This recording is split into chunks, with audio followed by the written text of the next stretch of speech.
अर्जुन उवाच अपरं भवतो जन्म परं जन्म विवस्वतः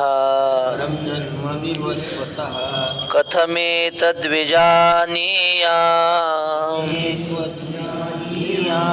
त्वमादौ प्रोक्तवानिति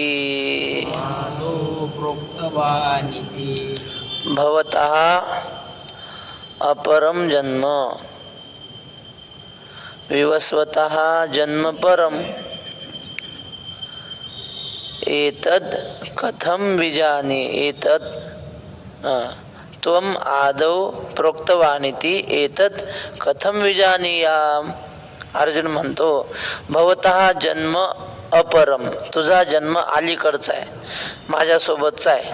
श्रीकृष्णाचं अर्जुनाचं काय फार अंतर नव्हतं, 1-2 वर्षाचं काय असेल, जवळजवळ सारखे वयाने अर्जुन आणि श्रीकृष्ण. आणि विवस्वतः जन्म परम, सूर्याचा जन्म कधी झाला ते काही सांगता येते का? काही सांगता येत नाही. बर, त्वम आदौ प्रोक्तवानिति कथम विजानीयाम. मग तू त्या सूर्याला ब्रह्मज्ञानाचा उपदेश केला हे कसं काय समजावं? देवानं काय सांगितलं? मी या ब्रह्मज्ञानाचा कर्मयोग आणि ज्ञानयोगाचा उपदेश सुरुवातीला सूर्याला सांगितला. सूर्याने हा विवस्वान म्हणजे सूर्य, तर सूर्याने काय केलं? मनूला सांगितलं, मनूने इक्ष्वाकूला सांगितलं, अशी परंपरा सांगितली ना. अर्जुन म्हणतो तू कसं काय सूर्याला सांगितलं? तू तर आता जन्माला आला, सूर्य तुझ्या आधीच आहे.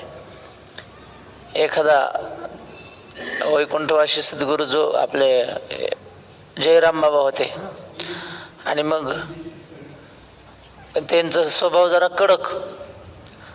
त्या काळातला एकही महाराज सोडला नाही त्याने हाणायचा. सगळे महाराज हाणले होते जयराम बाबांनी.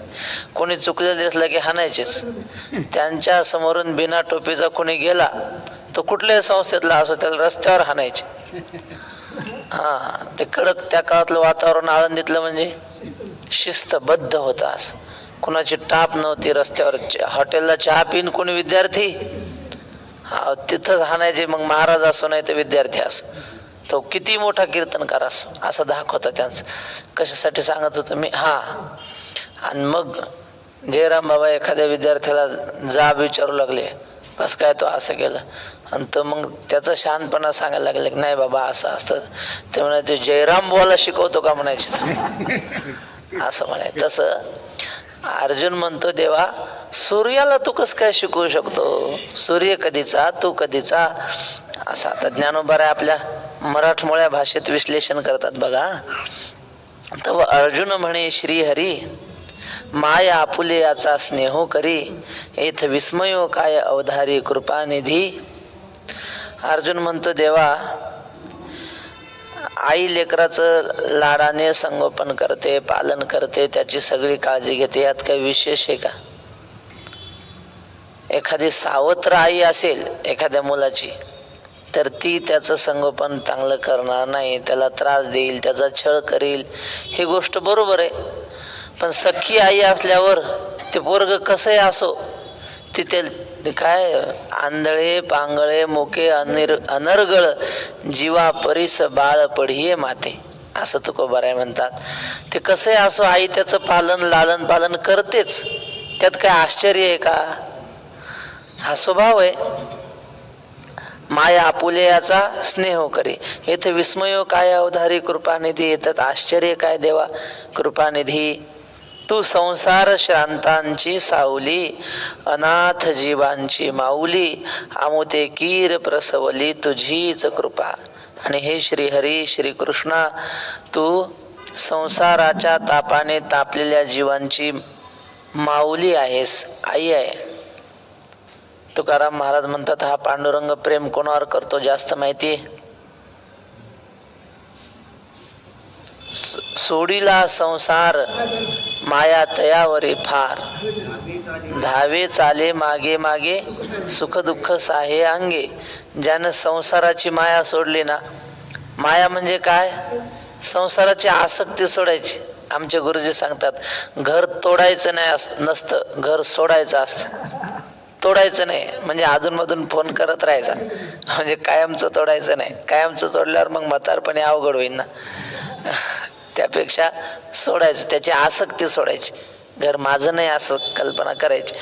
आणि देवाविषयी मात्र आपलेपणा ठेवायचा. असा जो करतो त्याच्यावर देव लय प्रेम करतो. सोडिला संसार माया तयावरी फार.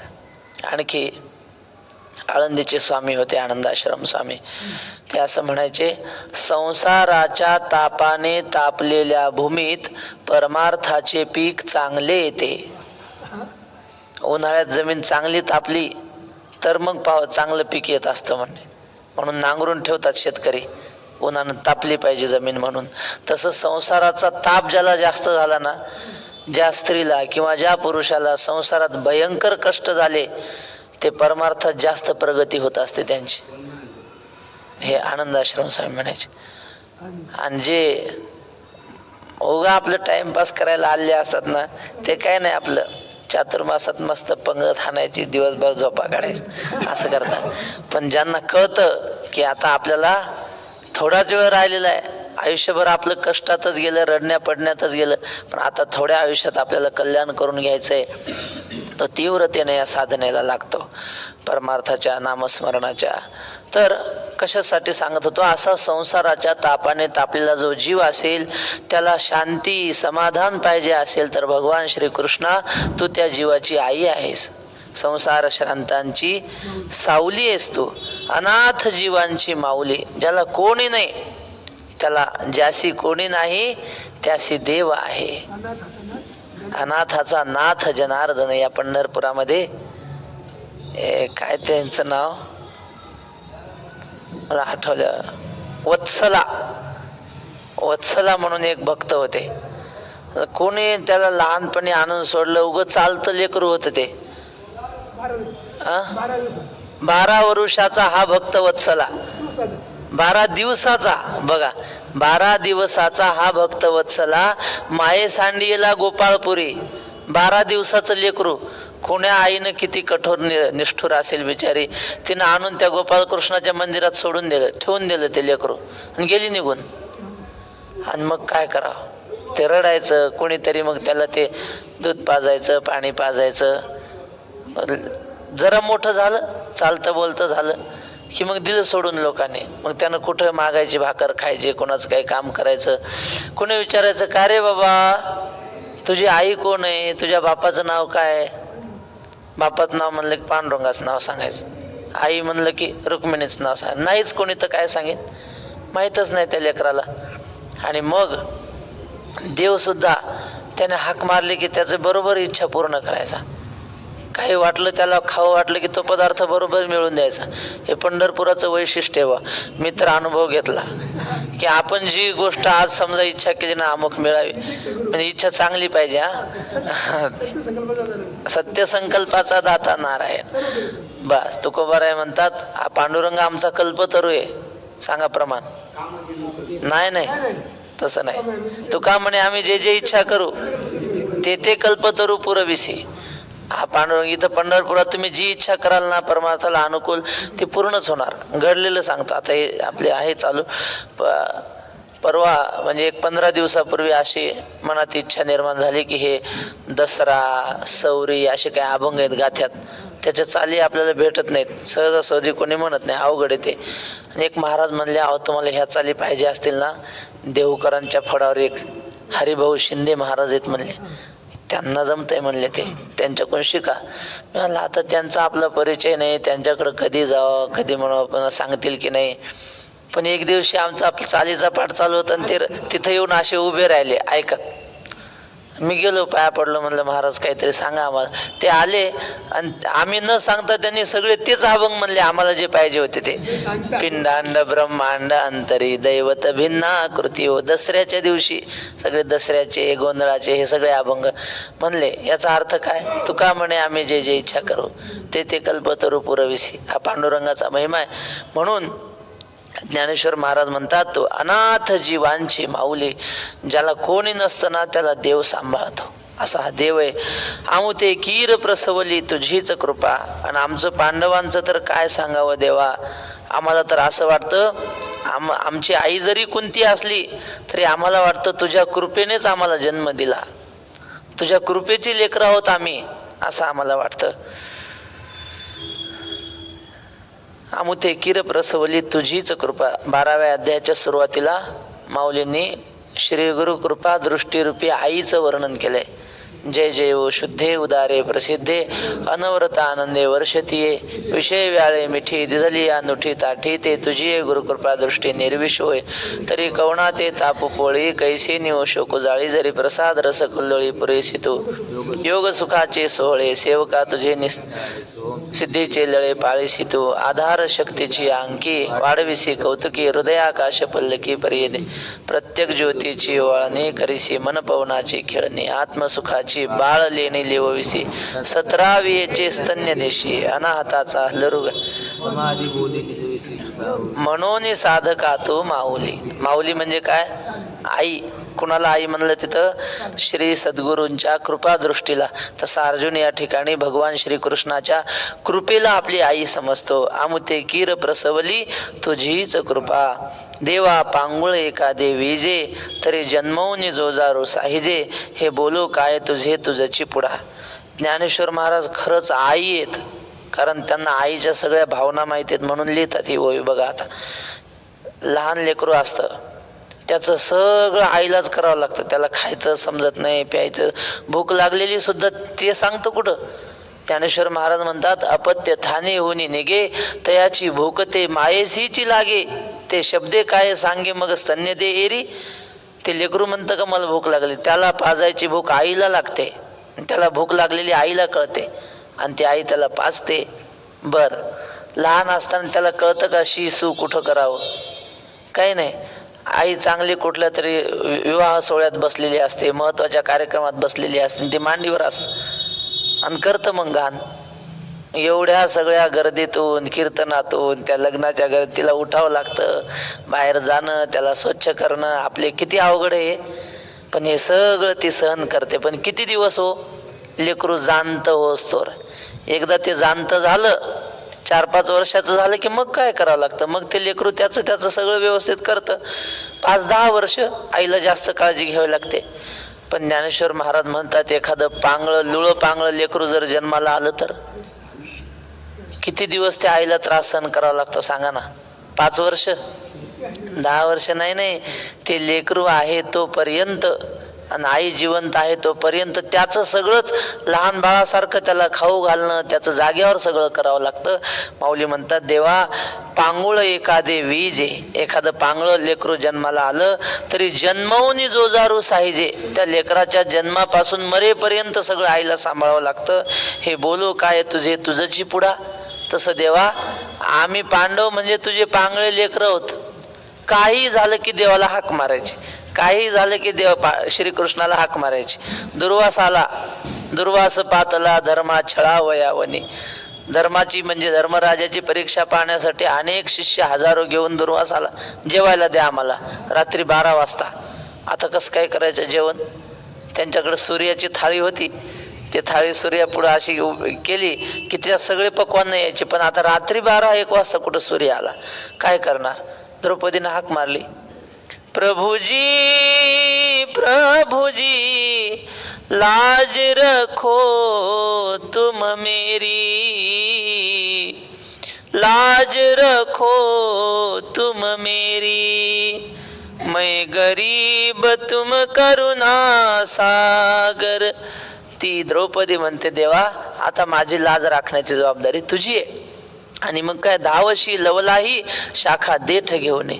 भगवान श्रीकृष्ण धावत आले आणि द्रौपदी लवकर इकडे. म्हणले काय कृष्णा मला भूक लागली जेवायला दे. तिनं कपाळ बडवून घेतला. ते म्हणले अरे काहीतरी देशील म्हणून तुला बोलवलंय, तुला भूक लागली म्हणतो. नाही काहीतरी असेल बघ. ती म्हणली काहीच नाही घरात, बघ काहीतरी असेल ते ताटली तरी दाखव म्हणे. त्या ताटलीला ते पान भाजीचं चिकटलेलं होतं म्हणतात. तेवढंच पान खाल्लं आणि ढेकर दिला. आणि यानं ढेकर दिला की याच्या पोटात सगळं जग आहे ना. तिकडे त्या दुर्वासाच्या शिष्यांनी त्यांनी ढेकर दिला. पूर्ण झाले, तृप्त झाले, पुन्हा भोजनाची अपेक्षा केली नाही. सांगण्याचं तात्पर्य काय, जेव्हा जेव्हा संकट येईल, जसं ते भूक लागली की पांगळं लेकरू आईला हाक मारतं, ते हाताने घेत नाही, त्याला जमतच नाही हाताने घ्यायला. तसं काही झालं की पांडवांनी श्रीकृष्णाला हाक मारायची. पाहते पांडव अखंड वनवासी, परी त्या देवासी आठविते. आणि हा देव द्वारकेचा राजा आणि पांडवाचा सालदार होता, गडी. म्हणून माऊलीने लिहिले द्वारकेचा राणा. आता राजा जिथं असेल तिथं राहा का नाही सिंहासनावर, राजा इथला आणि सालदार त्याचा. द्वारकेचा राणा आणि पांडवा घरी असं. म्हणून अर्जुन म्हणतो, देवा आम्ही तुझे पांगळे लेकर आहोत, हे काय तुझंच तुझ्या पुढे आम्ही वर्णन करावं. आता पुसेन जे मी काही, तेथ निके चित्त देई, तेवीची देवे कोपावे ना काही बोला एका. देवा तू आजपर्यंत आमचा सांभाळ केलास, हे तुझे आमच्यावर उपकार आहेत, दया आहे.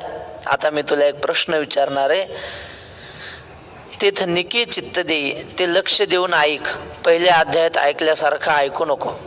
पहिल्या अध्यायात अर्जुन बोलत होता आणि कृष्ण या कानानं ऐकत होता आणि उपेक्षा करत होता. जाऊ द्या, बडबड करते, बडू द्या, रडू द्या.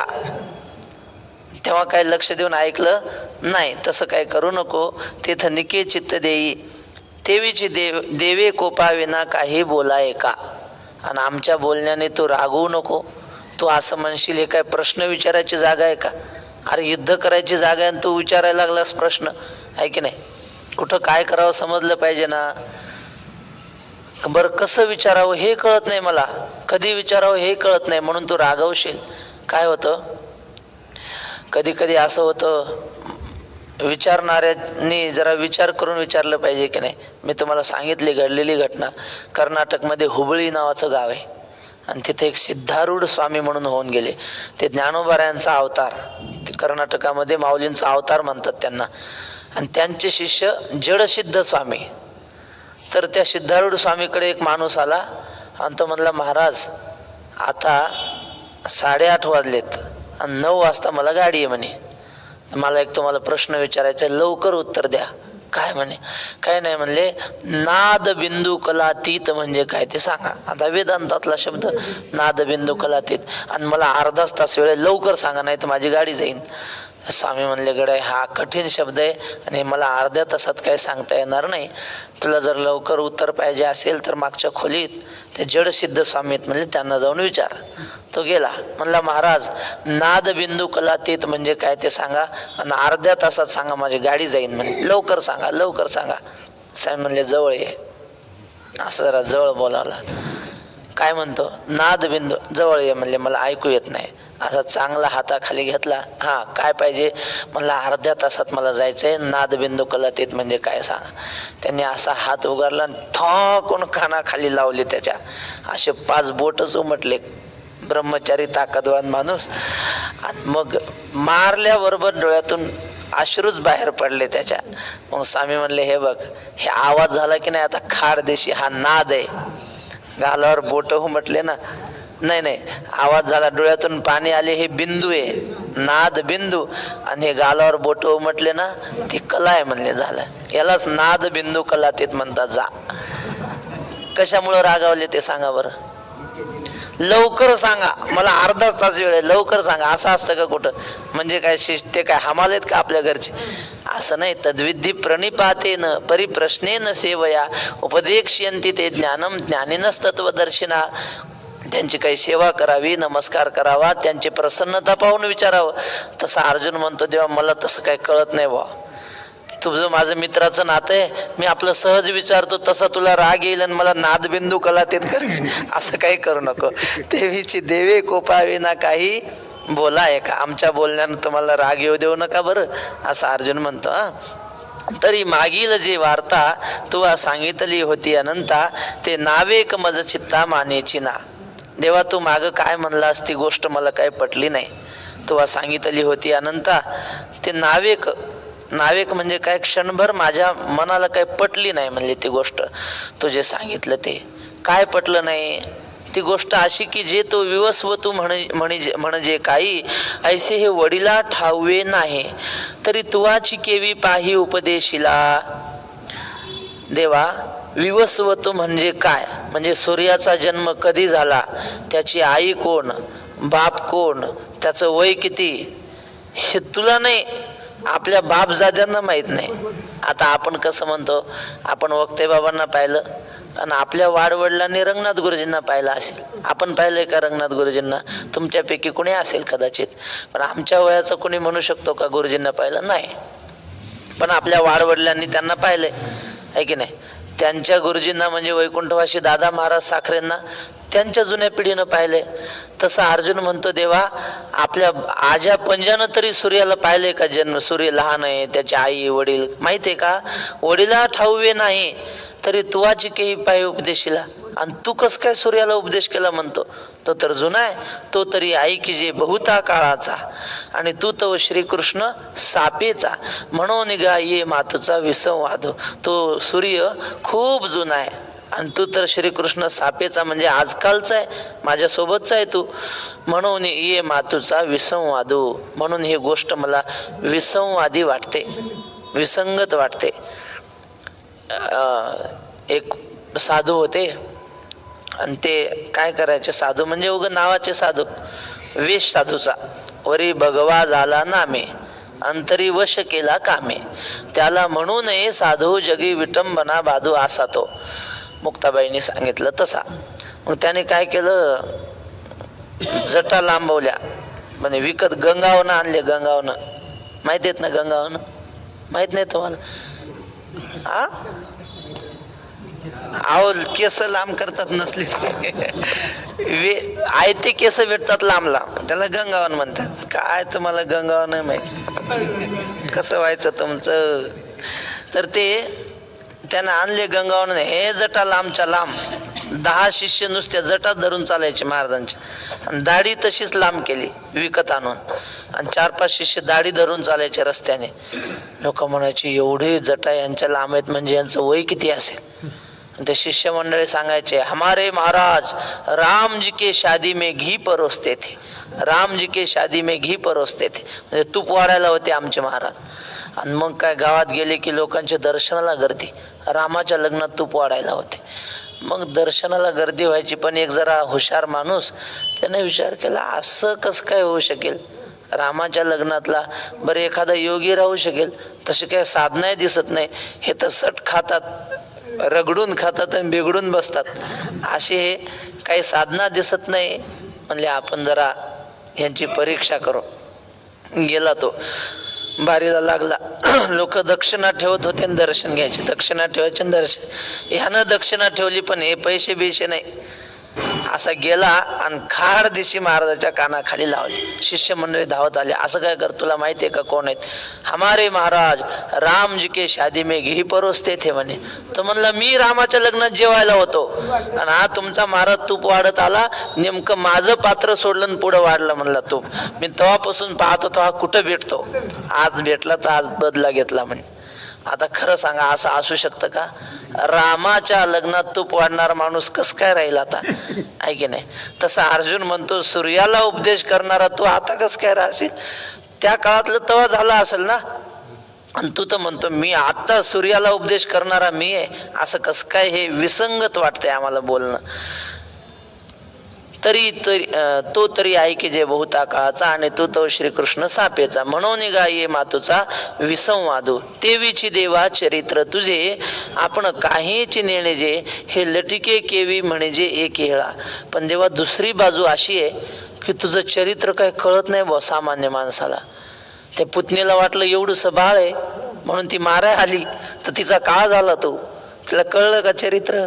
महाबळ भट्ट आला होता माहिती ना भविष्य पाहायला. त्याला वाटलं उगय लेकरू, पण त्या लेकरानं करामत दाखवली. मग बामण होता म्हणून जिवंत सोडला. जर राक्षसाच्या रूपात आला असताना जशी पुतना मारली तसं यालाही मारला असतं. उगं जानवं बिनवं घालतात, देवा म्हणल्या जाऊ द्या, माळबिळ घातलेली असं कसं मारावं म्हणून सोडला. तर सांगण्याचं तात्पर्य, तुझं चरित्र सहजासहजी कळण्यासारखं नाही. तेवीचे देवा चरित्र तुझे, आपण काहीची नेणे जे, हे लटिके केवी म्हणजे एकी हेळा. एकदम तुझं बोलणं खोटं तरी कसं म्हणावं? याच्यातून काही भावार्थ तुला सांगायचा असेल, मला कळत नसेल माझ्या बुद्धीला. एखाद्या महात्म्याचं तत्वज्ञानाचं आपल्याला पटलं नाही म्हणजे खोटे असं म्हणू नये. एकदम विचार करावा आधी, जाणून घ्यावं, आणि ते ज्या भूमिकेतून बोलत असतील त्या भूमिकेवर गेल्यावर कळतं. मग तसं देवा एकदम तुझं बोलणं खोटं आहे असं तरी कसं म्हणावं? एकेका म्हणजे एकदम. परी हेची मातू आघवी मी परियेशी ऐसी सांगावी, जे तुवाची केवी पाही उपदेशू के, तुवाची रवी केवी पाही उपदेशू केला. पण हीच गोष्ट देवा मला समजेल असं सांग बाबा. मी परियेशी ऐशी सांगावी, जे तुवाची रवी केवी पाही उपदेशू केला. तू सूर्याला कस काय उपदेश केला ते मला माझ्या भाषेत सांग. एक मुलगा गुरुजीकडे शिकायला गेला, खेड्यातला पोरगा. त्याला ब्राह्मण शब्दच म्हणता येत नव्हता. आपल्याला येत नाही बरं, आपल्या वाटतं म्हणता येतं. ब्राह्मण शब्द कसा लिहितात माहिती ना? ब्र, त्याला काना ब्रा, त्याच्यानंतर ह नाही, त्याच्यानंतर ह, आणि त्याच्यानंतर मय. आपण ब्राह्मण म्हणतो, आपण ब्राह्मण नाही, ब्राह्मण नंतर म आला पाहिजे. ब्राह्मण, त्याला घासावंच लागत. ते एकाएकी यायचं नाही. सांगायचं तात्पर्य काय, त्या मुलाला येईच ना ब्राह्मण शब्द. काय करावं, कसं काय शिकावं? ते गुरुजीने विचारलं, बाळा तुझ्या घरी काय काय गुरं वासरं ढोरं? तर म्हणला, आहेत महाराज, म्हशी गाई शेळ्या आहेत, एक घोडा आहे. बर, घोडा आहे. बर, घोड्याला काय खाऊ घालतात रे? चणे वगैरे खाऊ घालतात. कशात टाकतात? ते म्हणलं, त्याच्या तोंडाला तोबरा नसतो का, त्या तोबऱ्यात टाकतात म्हणे खायला. मग आता म्हण, तो ब्राह्मण. काय म्हण? तो ब्राह्मण, तो ब्राह्मण, तो ब्राह्मण. असं म्हणता म्हणता त्याला ब्राह्मण म्हणता यायला लागलं. म्हणजे असं त्याच्या भाषेत सांगितलं की त्याला समजतं ना. तसं अर्जुन म्हणतो, देवा मी परियेशी ऐशी सांगावी, मला समजलं असं सांग. उगं तुझे ते तत्वज्ञानाच्या गोष्टी सांगू नको. खेड्यात कीर्तन असल्यावर वेदांत सांगितलं, लोक म्हणतात डोक्यावरून गेलं. तसं सांगू नको आम्हाला, आमच्या भाषेत सांग. श्री भगवान वाच बहूनि मे व्यतीतानि जन्मानि तव चार्जुन, तान्यहं वेद सर्वाणि न त्वं वेत्थ परन्तप. हे अर्जुन, एक, तव दोन, मे तीन, बहुनी चार, जन्मानी पाच, व्यतीत आणि सहा, परंतप खालच्या वेळी सात, तान्यहम आठ, सर्वाणी नऊ, वेद 10, त्वम 11, न 12 आणि वेत्थ 13. हे अर्जुन, तव च मे बहुनी जन्मानी व्यतीतानी. म्हणजे हे अर्जुना, तुझे आणि माझे आतापर्यंत अनेक जन्म होऊन गेले. हे परंतप म्हणजे हे अर्जुना, तानी अहम सर्वाणी वेद, ती सगळी जन्म मी जाणतो. त्वम न वेत्थ, तू मात्र ते जाणत नाहीस. म्हणजे आपले पुष्कळ जन्म होऊन गेले आतापर्यंत, ते तुला जरी कळत नसले तरी मला कळतात. तव श्रीकृष्ण म्हणे पंडुसुता, तो विवस्वतू जय होता, तय आम्ही नसो ऐशी चित्ता भ्रांती जरी तुझ. भगवान श्रीकृष्ण म्हटले, अर्जुना तो सूर्य ज्यावेळी होता तेव्हा मी नव्हतो असं तुझ्या मनात कदाचित भ्रांती निर्माण झाली आहे. आम्ही नसो ऐशी चित्ता भ्रांती म्हणजे असा भ्रम तुझ्या निर्माण झाला असेल तरी तू गा हे नेणसी, पै जन्मे आम्हा तुम्हासी, बहुती गेली परिती न स्मरसी आपुली तू. पण अर्जुना, तुला हे माहित नाही की तुला आणि मला असे अनेक जन्म मिळालेले आहेत. बहुती गेली परिती न स्मरसी आपुली तू, पण तुला ते आठवत नाहीत. आपल्याला आठवतं का मागच्या जन्मात आपण कोण असो? नाही कळत. देवाला कळतं ना मागच्या जन्मात कोण. महात्म्याला कळतं. सद्गुरु जोग महाराज म्हणले, मी मागच्या जन्मात ज्ञानेश्वर महाराजांच्या पालखीचा भोई होतो. संत श्री गुलाबराव महाराज ते म्हणले, मी भगवान श्रीकृष्णासोबत रासखेडेमध्ये खेळणारी एक गोपिका होत. हे त्यांना आठवतं महात्म्यानं. देवांना कळतं मागच्या जन्मात आपण कोण होतो, आपल्याला कळत नाही महाराज. मी जेणे जेणे अवसरे जे जे होऊनी अवतरे ते समस्त ही स्मरे धनुर्धरा. अर्जुना, मी ज्या ज्या वेळी जे जे होऊन जन्म अवतार घेतला ते सगळं मला आठवतं. देवानं काय काय अवतार घेतले? 10 अवतार घेतले ना, मोजा मी सांगतो. मत्स्यापासून चारिते नरहरी पर्यंत झाले कृती. त्रेती वामन परशुराम तिसरा श्रीराम सीतापती. ऐसे हे अवतार 7 मग तो द्वापारीचा 8वा. श्रीकृष्णा कली माझी बौद्ध 9वा. कलकी पुढे 10वा. झाले 10 अवतार. हे मंगलाष्टक बी आहे. हे दोन्हीकडे फायद्याच आहे. चला, मत्स्यापासून 4, मत्स्य, कच्छ, वराह आणि नरसिंह किती झाले? हे कृतयुगात झाले. मत्स्यापासून 4 ते नरहरी पर्यंत झाले कृती. त्रेती वामन, त्रेतायुगात वामन, परशुराम आणि तिसरा सीतापती म्हणजे राम. किती झाले? 7. ऐसे हे अवतार 7 मग तो द्वापारीचा 8वा. द्वापारातला 8वा श्रीकृष्ण. श्रीकृष्णा कली माझी बौद्ध 9वा. कलीमध्ये बौद्ध 9वा अवतार. कलकी पुढे 10वा. असे हे 9 अवतार मला स्मरण होतात. मी त्या त्या अवतारात काय केलं, कोण्या अवतारात काय केलं ते सगळं मला आठवतं, असं भगवंत अर्जुनाला म्हणतो. आता श्लोक. अजोपि सन्नव्ययात्मा भूतानामीश्वरोऽपि सन् प्रकृतिं स्वामधिष्ठाय संभवाम्यात्ममायया. अजोपि 1, ते 2 न आहेत की नाही. सन्न, त्या 9 वर 2, स वर 3, भूतानाम 4, खालच्या ओळीत स्वा वर 5 आणि त्यात स्वाच्या आणि मच्या मध्ये जो काना आहे त्याच्यावर 7. प्रकृतीम 6, प्रकृतीम 6, स्वा 5, त्या मच्या आधी 7 आणि नंतर आत्ममायया संभवाम्यात्ममाया की नाही, त्या म्यावर 8 आणि संभवामी 9.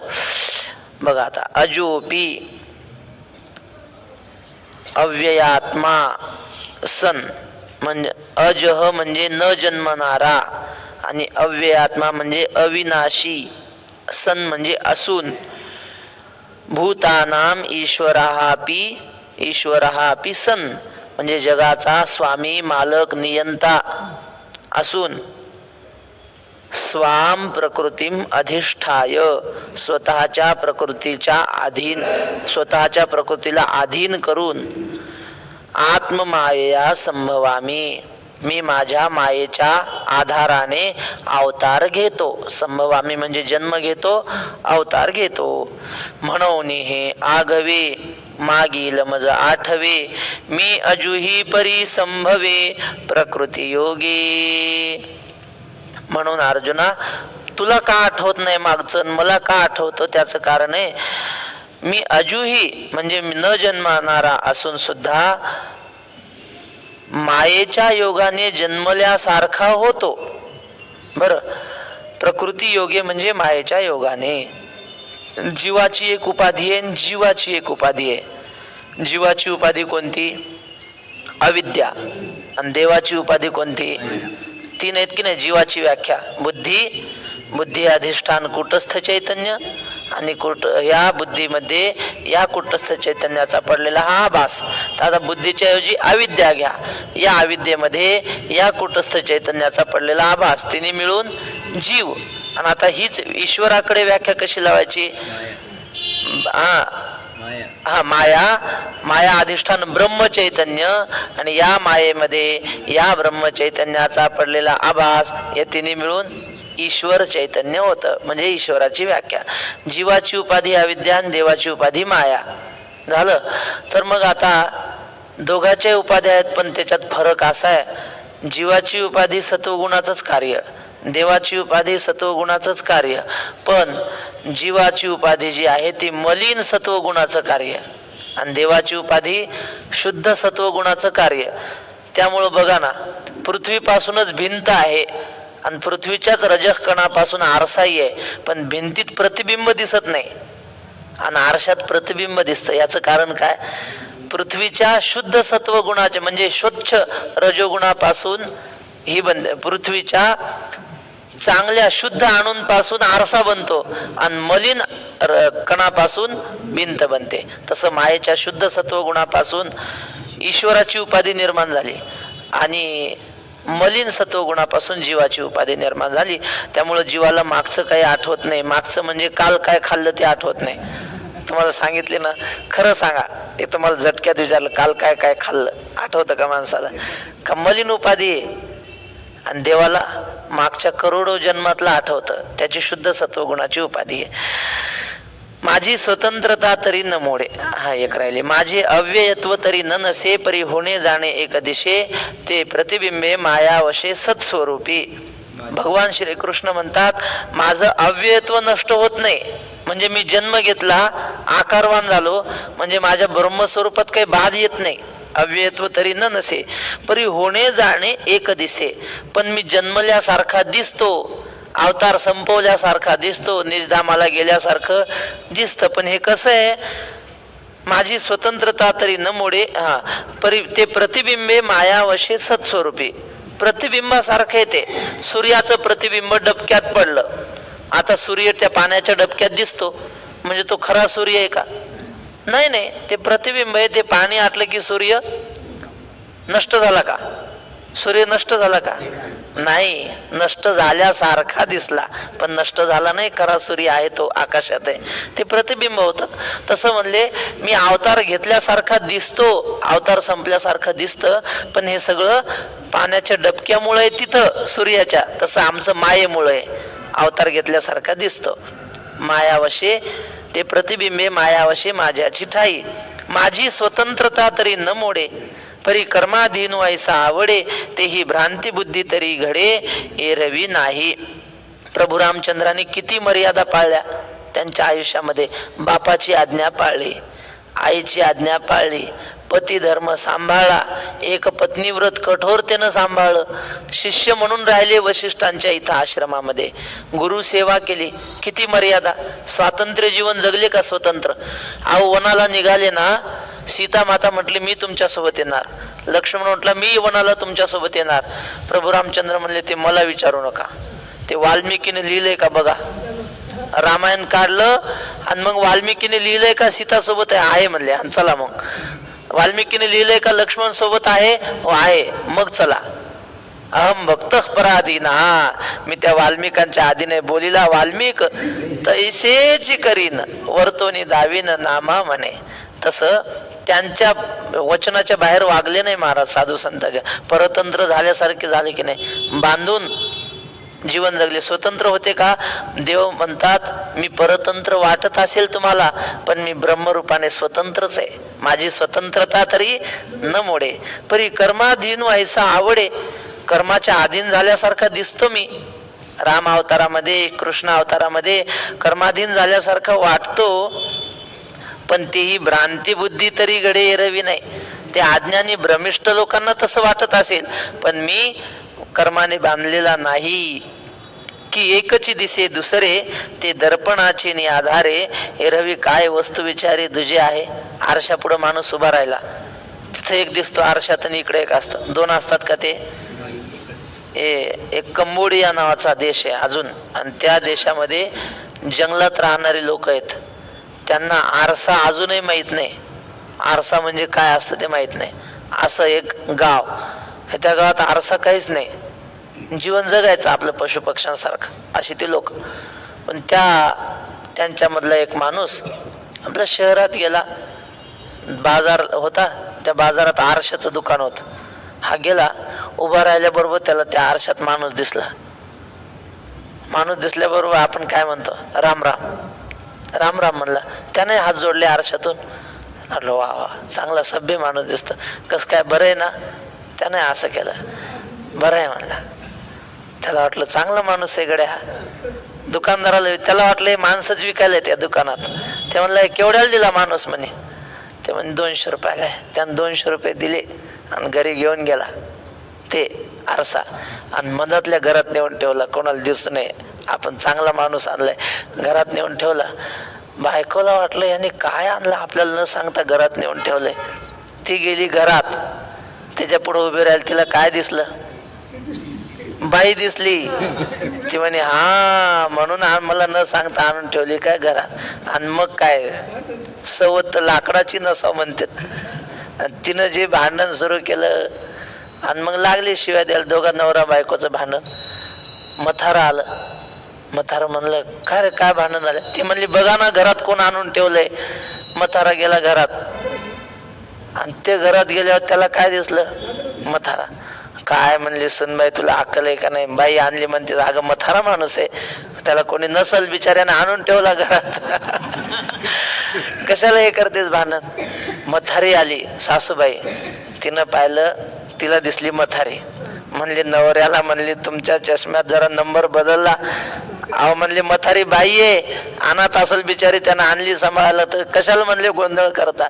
कशामुळे झालं हे? एकच दिसे दुसरे दोन आहेत का ते? दर्पणाचे आणि आधारे, त्या आरशामुळे दोन दिसू लागले.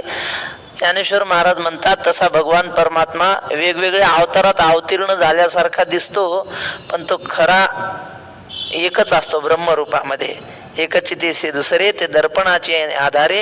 हे रवी काय वस्तू विचारे. वस्तू विचारे म्हणजे खरोखर पाहिलं तर वस्तू, वास्तविक पाहिलं तर दोन नाहीत, एकच आहे. आरशातलं खोट आहे. तैसा अमूर्तची मी किरीटी, परी प्रकृती जय अधिष्ठी, तै साकारपणे नटनटी कार्या लागी. तसा अर्जुना, मी परमार्थतः अमूर्तच आहे, म्हणजे निराकारच आहे. पण प्रकृतीला जेव्हा मी जवळ करतो, मायेला जेव्हा मी जवळ करतो, तिचं मायेचं जेव्हा मी अधिष्ठान होतो, तेव्हा आकारवान झाल्यासारखा दिसतो. आणि मग एखाद्या नटाप्रमाणे कार्य करतो. नाटक करणारा असतो की नाही, वेगवेगळे तो अभिनय करतो, पण तो वेगळा असतो. कपडे त्याने सोंगापुरते घातलेले असतात. तसा देव म्हणतो मी वेगवेगळे अवतार, म्हणजे काय, धरी येली सोंगे अवघी येणे पांडुरंगे. आणि मग ते सोंग ओठवायचं. देवा इतकं चांगलं कुणालाच ओठवता येत नाही. खेळतो येणेची खेळावा, नटतो येणेची अवगावा, लपोनी जीवी नकळे जीवा, धरिता देवा नातुडसी. सोंग कसं वठवणं म्हणतात, तो कोण आहे हे कळलं नाही पाहिजे, त्याला सोंग म्हणतात. आणि तो लपलेला काय आहे ते कळत नाही. आता आपल्या आत देव आहे की नाही, राम आहे की नाही, पण कळतो का आपल्याला? तो असा लपतो की कळत नाही. लपवणी जीवी न कळे जीवा, आपल्या जीवात असून आपल्याला कळत नाही. हे सोंगच आहे ना एक प्रकारचं. हे अशा प्रकारचे सोंग, अशा प्रकारचे हे नटनाट्य मी करत असतो, असं भगवान श्रीकृष्ण अर्जुनाला सांगतात. उद्या अत्यंत महत्वाचा श्लोक आहे, यदा यदा हि धर्मस्य, त्याचा विचार उद्या करू.